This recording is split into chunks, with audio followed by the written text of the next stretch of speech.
الحمد لله رب العالمين والعاقبة للمتقين والصلاة والسلام على رسوله محمد وعلى آله وأصحابه أجمعين. أما بعد فأعوذ بالله من الشيطان الرجيم.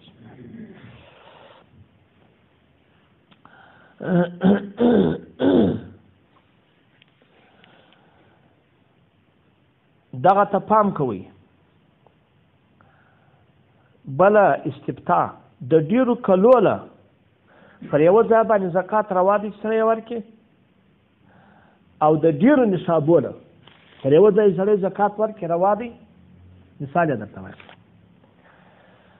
و الابتاء بتوفیق الله تعالی وه صورت به یم په ابتاء کې درته وایي، نه په استفتاء کې.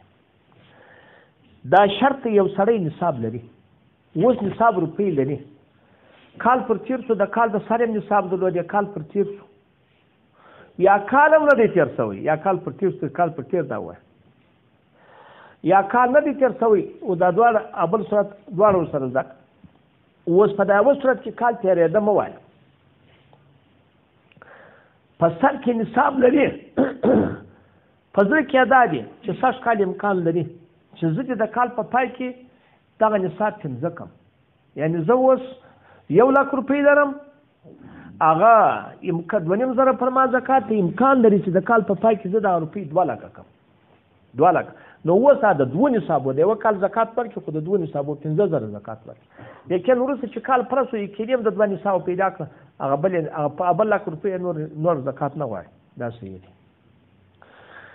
دوهم د ډېرو نصابو دپاره بیا دا دی، د ډېرو کلو دپاره بیا دا دی، روپۍ لرم، کال پوره شو، کال چې تیر شو پر ما باندې زکات هغه چې فرض کړه 10,000 کالداري پر ما باندې زکات ته زما د پیسو اوس، لیکن زه ورته وایم د یوه کال خو 10,000 دی، زه د 3 کالو زکات پر یوه ځای ورکوم. د 4 زکات هغه که هغه حصې جنې باسي چې 10,000 جنې وباسي، یا نورې کمې، که د ګردو پر سر چې زه پروا نه کوي، به زه حساب کوم د 10,000 هغه 15,000 هغه پر 2,00,000 دي، 10,000 پر 4,00,000 دي.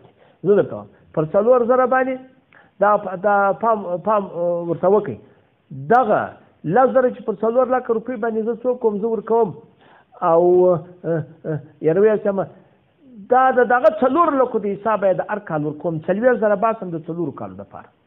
که دا رقم کوم، که دا ورته وایي چې 10,000 زه اوس د 60 کاله 10,000 دي، 3,00,000 دغه راتلونکي کاله 3,00,000 دي، هغه دا بل کال دپاره څو پاره شوې 3,00,000 مثلا یو څه بالا د هغه له دا بس که پر هغه رقم باسم د ګردو کلو له وه دغه شرط سره غواړي چې نصاب لري، نو بلکل بیا دا صحیح دي. والله دا سو دام خپله څوک دی زکات یې صحیح دي. سپیه دغه د طالبانو د مختار 2,20 نو نسمه وم، او دغه رقم تا ترخانیه 2,19 او دغه کتابونه ګرد چا څوک راوړی هغه وایي. والله سبحانه اعلم. ها څو دا 12مه مرحله وه.